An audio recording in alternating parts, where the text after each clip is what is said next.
नमस्कार, मैं राकेश रंजन। बात बिहार की विस्तार से चर्चा करूंगा। रामविलास पासवान एंड फैमिली में उत्तराधिकार के बाद छिड़े संपत्ति विवाद की। विवाद किस ओर जाता दिख रहा है, कौन से तथ्य सामने आ रहे हैं, इस विवाद से पासवान फैमिली का कितना भला होना है, पासवान फैमिली को जो सियासत में पर्दादारी है, आम लोगों के बीच पर्दादारी है, वह कितनी बेपर्दा होगी। इससे पहले चर्चा कर लूं कि जो देश में अभी बहुचर्चित मसला है, गर्म मसला कहिए, वक्फ बिल का, तो जो नया वक्फ कानून बना है वह देश में लागू हो गया है। जैसा कि आपको पता ही है, राष्ट्रपति की मंजूरी मिलनी थी।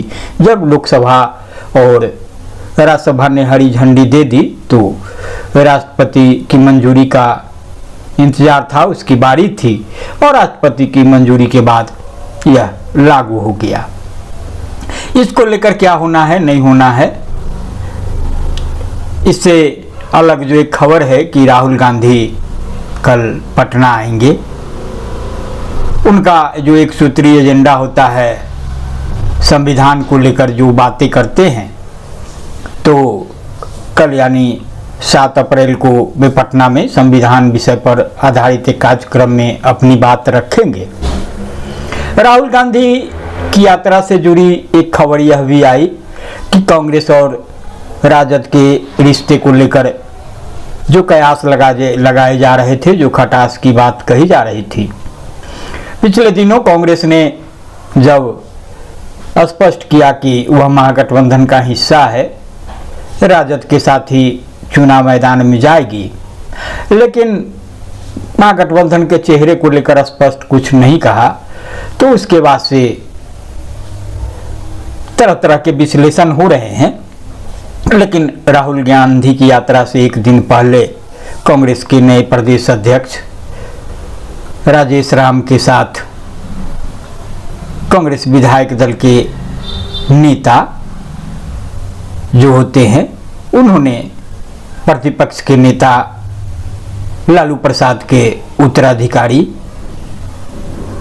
तेजस्वी यादव से मुलाकात कर ली है। तो जाहिर है इस मुलाकात के मायने भी निकाले जा रहे हैं। जहां तक वक्फ बिल की बात है और उससे जो कुछ असर होने वाला है, दिखने वाला है, खास तौर से बिहार की सियासत पर, तो इसको लेकर के अलग अलग दावे हैं, अलग अलग विश्लेषण है, अलग अलग जो खेमेबंदी है, गोलबंदी है। तो कहा जा रहा है कि वक्फ संशोधन बिल का समर्थन कर मुख्यमंत्री नीतीश कुमार और उनकी पार्टी जदयू तथा जो एनडीए के अन्य घटक दल हैं, उन्होंने गरीबों के हित में काम किया है। थोक भाव में पार्टियां वोट के लिए या जिस रूप में इसका विरोध कर रही है और कहता है कि जो कुछ कहा जा रहा है वक्फ संशोधन बिल के समर्थन में खड़ी पार्टियों के साथ, पार्टियों की ओर से, कि गरीबों और महिलाओं के कल्याण की बातें होंगी, तो यह बातें सिर्फ कहने के लिए है, वरना वक्फ बोर्ड की विवादास्पद कार्यशैली और इसकी संपत्ति का गरीबों के बजाय गलत लोगों के लिए इस्तेमाल की खुली शिकायत के बाद भी जो सुधार के प्रयास का विरोध है वह हैरान करता है। ये जो हैरानी की बात कही जा रही है, यह जो समर्थक लोग हैं, जो वक्फ संशोधन बिल के समर्थक हैं या एनडीए के समर्थक हैं, तो उनकी कही जा रही है। तो यह भी कहा जा रहा है कि जब कानून बन गया है और कानून के तहत कार्रवाई होगी, तो आज जो विरोध करने वालों के में खड़े हैं उनको सामने रहना मुश्किल हो जाएगा, वे चेहरा छिपाते नजर आएंगे। एक बात यह भी कही जा रही है कि जिन लोगों ने वक्फ की संपत्ति का बेजाय इस्तेमाल किया है वे ज़्यादा मुखर हैं और वे अपने बचाव के लिए कवायद कर रहे हैं, कसरत कर रहे हैं। एक बात सेकुलरिज्म की भी कही जा रही है और कहा जा रहा है कि इसके नाम पर मुस्लिम वोट के जो दुकानदार हैं वो दहाड़ रहे हैं। नीतीश के पक्ष में बातें कही जा रही है, वह कहा जा रहा है कि नीतीश कुमार ने इतना सारा काम मुसलमानों के लिए किया है कि आज उसे भुलाकर जिस तरह इस वोट बैंक के सहारे सत्ता की मलाई खाने वालों ने अपने कार्यकाल में इन लोगों के सामूहिक विकास और कल्याण के लिए जो नीतीश ने काम किया है वैसा कुछ भी नहीं किया। लेकिन नीतीश कुमार को क्या मिला?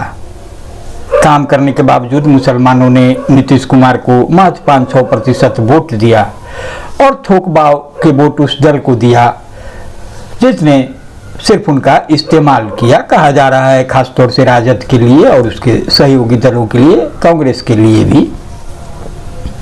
तो बावजूद इसके नीतीश कुमार ने ऐसा कुछ नहीं किया कि मुस्लिम जो बिरादरी है उनकी ओर उपेक्षा की नज़रों से मुखातिब हों।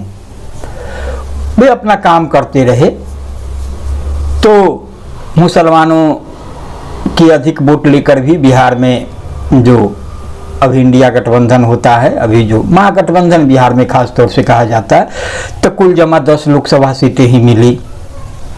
विधानसभा चुनाव में बहुमत भी एनडीए को ही मिला था।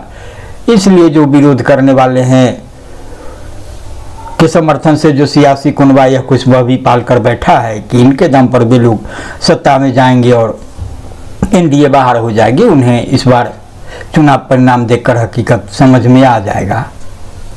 बातें यह भी कही जा रही है कि किस तरीके से वक्फ बिल से पसमानदा मुसलमान जो हकमारी के शिकार हैं उनको फायदा होगा और वे अधिक से अधिक नीतीश के उम्मीदवार को जिताकर उन्हें सत्ता में वापस करने की कोशिश करेंगे। राज्यपाल ने भी जो कुछ कहा है उसके बाद जिस तरीके से राजद की ओर से बातें कही गई, जिस तरीके से आरएसएस का चोला पहनाकर नीतीश कुमार की तस्वीर राजद की ओर से साझा की गई। एक बात यह भी हुई कि जदयू की ओर से प्रेस कॉन्फ्रेंस का आयोजन किया गया था संशोधन बिल को लेकर के अपनी स्थिति स्पष्ट करने के लिए, लेकिन वहाँ जो बातें रखने के लिए चेहरे सामने आए उनमें उतना मादा नहीं था, उनमें उतनी गहराई नहीं थी कि बातों को सही तरीके से रख सके। इसलिए जब सवाल जवाब का दौर शुरू हुआ तो वे उठकर चले गए। तो इस तरीके से भी एक खबर यह भी आई थी कि जो शाहनवाज हुसैन होते हैं, पूर्व केंद्रीय मंत्री, बिहार सरकार में भी मंत्री रहे, अभी उनके अच्छे दिन नहीं चल रहे हैं तो उनको गालियां दी जा रही है, धमकी दी जा रही है। बातें बहुतेरे हैं, लेकिन इससे अलग जो खास बातें हैं वह यह कि तेजस्वी ने कहा है कि जब वे सत्ता में आएंगे उनकी हैसियत बढ़ेगी तो वक्फ कानून को रद्दी की टोकरी में डाल देंगे। मामला अदालत में भी गया है, अदालत का जो फैसला होगा वह भी देखना होगा। जाहिर तौर पर जो वक्फ संशोधन बिल के बाद, नए वक्फ कानून के बाद जो एक बड़ा मैसेज गया है उसमें भाजपा की कोशिश है कि खासतौर से मुसलमान नाराज हों तब भी एक बड़ी गोलबंदी हो और जो सियासत है उसमें उसका पलड़ा भारी रहे। वही जो मुसलमानों के साथ खड़े हैं, नए वक्फ कानून को मुसलमान विरोधी बता रहे हैं, उनको उम्मीद है कि उनकी सियासत चमकेगी। चमकना न चमकना भी भविष्य के गर्भ में है। तो अब आते हैं रामविलास एंड फैमिली पर। रामविलास पासवान एंड फैमिली के बारे में आपको पता है रामविलास पासवान का नारा था कि मैं उस घर में दिया जलाने चला हूं जहां सदियों से अंधेरा है। इसके उलट दिया कहां जला, उजाला कहां हुआ सर्वाधिक, वह जाहिर है। भारत की सियासत में जब परिवारवाद की बात होती है तो जो सबसे बड़ा चेहरा आता है वह जिस रूप में हो वह रामविलास पासवान का होता है। रामविलास पासवान ने राजनीति में पहले खुद की ताकत बनाई, फिर दूसरे भाई को लाया, फिर तीसरे भाई को लाया, जीते जी भतीजे को भी राजनीति में स्थापित किया, बेटे को भी स्थापित किया। कहने का आशय यह, लबुलुआव यह कि रामविलास पासवान ने सियासत में अपनी सक्रियता के दौर में सब प्राथमिकता सबसे पहले अपने परिवार को दिया। जब वे किसी पार्टी से गठबंधन भी करते थे तो पहले खुद के बारे में सोचते थे, अपने भाइयों के बारे में सोचते थे, संतान के बारे में सोचते थे, और फिर जो उनके पार्टी के या आजू बाजू के लोगों के लिए गुंजाइश बनती थी करते थे। तो रामविलास पासवान के जीते जी उनके पुत्र चिराग ने उनका उत्तराधिकार संभाल लिया था, तब उनके भाई चुप रहे थे। रामविलास पासवान का जब निधन हुआ, वे राज्यसभा सदस्य थे, केंद्रीय मंत्री थे। उनके एक भाई पशुपति कुमार पारस सांसद थे, पुत्र चिराग पासवान सांसद थे, भतीजे प्रिंस राज सांसद थे। प्रिंस राज रामचंद्र पासवान के पुत्र होते हैं। रामचंद्र पासवान रामविलास पासवान के तीसरे भाई थे जो सांसद थे, लेकिन उनके देहांत के बाद रामविलास पासवान ने उनके पुत्र प्रिंस राज को राजनीति में बढ़ाया। पशुपति कुमार पारस की संतान राजनीति में नहीं थी। रामविलास पासवान के देहांत के बाद परिवार में उत्तराधिकार की जंग छिड़ी। शुरुआती जंग में चिराग पासवान किनारे हो गए, अस्तित्व के संकट से जूझने को मजबूर हुए। पार्टी की कमान पशुपति कुमार पारस के हाथ में थी। रामविलास पासवान की जगह पशुपति कुमार पारस नरेंद्र मोदी मंत्रिमंडल का हिस्सा बने। उसके बाद चिराग पासवान ने लगातार मेहनत की, परिणाम सामने आया। उन्होंने एनडीए का विश्वास जीता, नरेंद्र मोदी का विश्वास जीता। पिछले लोकसभा चुनाव में वे विजेता बनकर उभरे। एनडीए ने, नरेंद्र मोदी ने चिराग पासवान के धड़े को ही रामविलास पासवान का असली उत्तराधिकारी धरा माना और पशुपति कुमार पारस हाशिए पर चले गए। आज की तारीख में जो रामविलास पासवान की राजनीतिक विरासत है वो मुकम्मल रूप से चिराग पासवान संभाल रहे हैं, खुद सांसद हैं। उनके जीजा भी जमुई से सांसद हैं। जमुई से चिराग पासवान ने खाली की थी और पुरानी सीट पर गए थे, हाजीपुर, जो उनके पिता की परंपरागत सीट थी, वहां से जीते। कुल उनकी पार्टी के 5 सांसद होते। पशुपति कुमार पारस हाशिए पर हैं फिलवक्त। प्रिंस राज भी हाशिए पर हैं।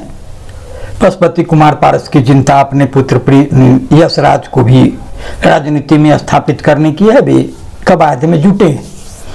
इस बीच जो खबर आई राजनीतिक उत्तराधिकार के संघर्ष के बाद संपत्ति संघर्ष का, उसका लबोलुआव यह रहा कि रामविलास पासवान की पहली पत्नी राजकुमारी देवी, जो बिहार के खगड़िया के शहरबन्नी गांव में रहती हैं, उनको पैतृक संपत्ति से बेदखल करने की कोशिश हुई। उन्हें घर से निकाल दिया गया। जाहिर है बातें मीडिया में भी आई, अलग अलग तरीके से विश्लेषण हुए। अभी कल ही चिराग पासवान अपनी माँ की खोज खबर लेने आए। बड़ी माँ कह लीजिए, चूँकि उनके पिताजी की पहली पत्नी थी। चिराग पासवान दूसरी पत्नी रीना पासवान की संतान है। रीना पासवान से रामविलास पासवान को 2 संतानें, एक बेटा और एक बेटी। तो बेटा भी सांसद हैं, दामाद भी सांसद हैं।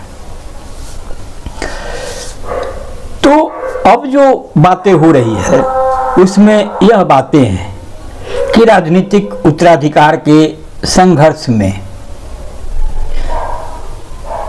को आम लोगों ने भी सुना, रामविलास को पसंद करने वाले लोगों ने भी सुना और यह माना कि रामविलास पासवान उत्तराधिकारी होने के हकदार चिराग ही हैं।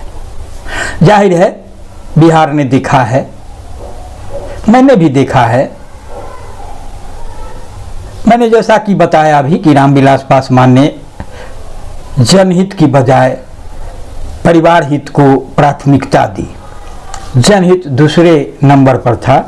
सियासत है तो बातें जनहित की ही होती है, जन सरोकार की ही होती है। तो कुछ कहना कुछ करना, सियासत में जो बातें कहने के लिए होती है करने के लिए नहीं होती है, जो करने के लिए होती है कहने के लिए नहीं होती है। तो सबने देखा है कि रामविलास पासवान की अंगुली पकड़कर किस तरीके से भाई सियासत में बढ़े।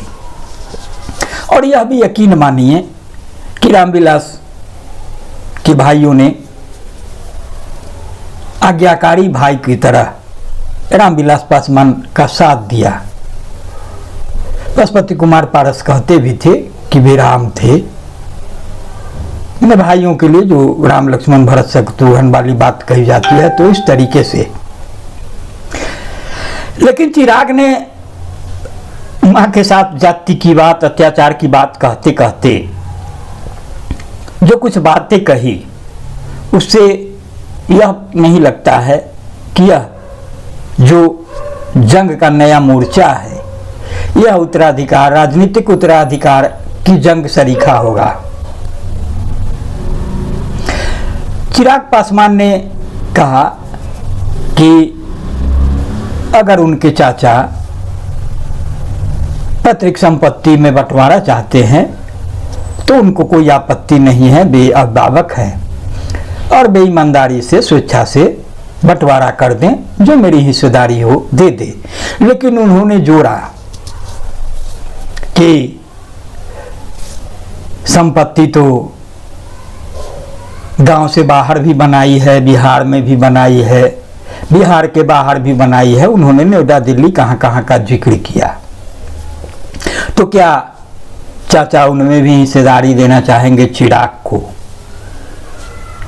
जाहिर है चिराग यह कहना चाह रहे थे कि बात जो संपत्ति की है वह सिर्फ पैतृक संपत्ति की नहीं है। उनके चाचाओं ने उनके पिताजी के सानिध्य में साथ चलते हुए काफी संपत्ति अर्जित की है। जाहिर है जिस अंदाज में वो कह रहे थे वह संपत्ति जो अर्जित आय है उससे कहीं अधिक है। जाहिर है वह संपत्ति आय से अधिक वाली जो संपत्ति कही जाती है उसमें आएगी। लेकिन ऐसा कह करके चिराग पासवान ने वो जो कहावत है ना कि बिरनी के खोता में हाथ डालना या ढीला फेंकने वाली बात, तो अगर चिराग पासवान ने अघोषित संपत्ति की बात की है तो जाहिर है अगर पलटवार होगा तो फिर वही बात होगी कि जिनके घर शीशे के होते हैं दूसरे के घरों पर पत्थर नहीं फेंका करते। यह सही है, बातें खुलती नहीं है, छनकर सामने नहीं आती है, पर्दे के पीछे रह जाती है। लेकिन राजनेताओं ने किस तरीके से अकुत संपत्ति इकट्ठा किए हैं, कई कैसे याफ्ता भी हैं सियासत में, तो जाहिर है जो आरोप लगते रहे, जो बातें कही जाती रही है वे निराधार नहीं है। तो अगर चिराग पासवान कह रहे हैं कि उनके चाचाओं ने गांव से बाहर बिहार के विभिन्न शहरों में, राजधानी पटना में, दिल्ली में, नोएडा में और भी कहां कहां संपत्ति बनाई है, तो अगर रामविलास पासवान की अंगुली पकड़कर पीछे पीछे चलकर अच्छी खासी संपत्ति बनाने में रामविलास पासवान के भाई सफल रहे हैं, तो रामविलास पासवान ने कितनी संपत्ति बनाई होगी, कहां कहां बनाई होगी। और जिस अघोषित संपत्ति में हिस्सेदारी देने की बात चिराग पासवान कहते हैं, अगर कुछ यही सवाल पलट कर हो कि चिराग पासवान क्या उनके पिता रामविलास पासवान ने जहां जहां संपत्ति अर्जित की है, मुझे नहीं पता। अभी जुड़ने में कह सकते हैं कि खगड़िया से बाहर की तो बिहार के विभिन्न जिलों में की होगी, राजधानी चूंकि प्रमुख जगह है तो राजधानी में की होगी। जिस तरीके से पशुपति ने चिराग के आरोपों के अनुसार नोएडा में, दिल्ली में कहां कहां अर्जित की, तो हो सकता है कि उनकी पैठ तो विदेशों तक थी रामविलास पासवान की, तो उससे आगे बढ़कर विदेशों में भी कही होगी कई फैक्ट्रियों की बात, क्या क्या। और जिस तरीके से सियासत में, उत्तराधिकार की जंग में जिस तरीके से चिराग पासवान मेहनत कर रहे थे और उनके पीछे बड़ी पूंजी की ताकत भी लगी थी, तो यह अभी छिपा नहीं है कि उनकी जो झोली है वह खाली नहीं है, बल्कि मजबूती से भरी हुई है, वजनी है। तो इस तरीके से बात आगे बढ़ेगी तो बहुत कुछ हिछालेदार होने वाला है। एक तो ढकी छुपी जो बातें थी, पत्नी के रहते दूसरी पत्नी की, दूसरी शादी की, संतान की, पहली पत्नी की संतानों की उपेक्षा की, दूसरी पत्नी के संतानों पर प्यार लुटाने की, तमाम बातें चलती रही है। तो यह जो नई जंग शुरू हुई है उसमें वह पहलू भी चर्चा के केंद्र में है। और फिर जो एक संपत्ति का मामला है, ढका छुपा संपत्ति, उसका मामला, और जब बातें चलेगी तो बातें बहुत होंगी। जिस तरीके से देखते हैं कि बिहार की सियासत में हो रहा है, खासतौर से भाजपा, मतलब एनडीए और नीतीश कुमार, जब विधानसभा तक में, विधान परिषद में यह कहते हैं तेजस्वी यादव से मुखातिब होकर, अरे क्या था जी, बच्चा था जी, पहले कुछ था जी, 2005 से पहले कुछ होता था जी, जिस तरीके से राबड़ी देवी के लिए नीतीश कुमार बोलते रहे हैं, तो जाहिर है जब बात चलेगी तो दूर तक जाएगी और जो पुराने पलने पलटे जाएंगे तो उनमें कई कई मामलों का जिक्र होगा। एक जो रामविलास पासवान से कथित रूप से नजदीकी रखने वाले एक नॉन बैंकिंग कंपनी के कर्ता धर्ता ने किस तरीके से खासतौर से बिहार वासियों को, बिहार की जनता को रामविलास पासवान का चेहरा आगे रखकर भरोसा दिलाकर लूटा और चंपत हो गए। जब रामविलास पासवान मंत्री होते थे, खासतौर से रेल मंत्री, तो कौन पकड़े गए थे, कहाँ पकड़े गए थे, रुपए भरे बैग के साथ, अटैची के साथ, रेल यात्रा के दौरान नौकरी हासिल करने के लिए कितनों की कहाँ जमीन बिक गई, चर्चा बहुतेरे हैं। इसलिए यही होता है कि ठहरे हुए पानी में कंकर मत डालिए। बीत गई सो बात गई, बिहार फर्स्ट, बिहारी फर्स्ट की बात चिराग करते हैं। सियासत में उत्तराधिकार की बात है तो वह भी उनके पक्ष में ही है। बिहार की जनता ने भी उन्हें उत्तराधिकारी माना है, रामविलास पासवान का राजनीति भी मान रही है। जाहिर है तभी रामविलास पासवान के भाई का कुनबा जो है हाशिए पर है, वजूद के लिए संघर्ष कर रहा है। संपत्ति विवाद की बात है तो पैतृक संपत्ति में हकमारी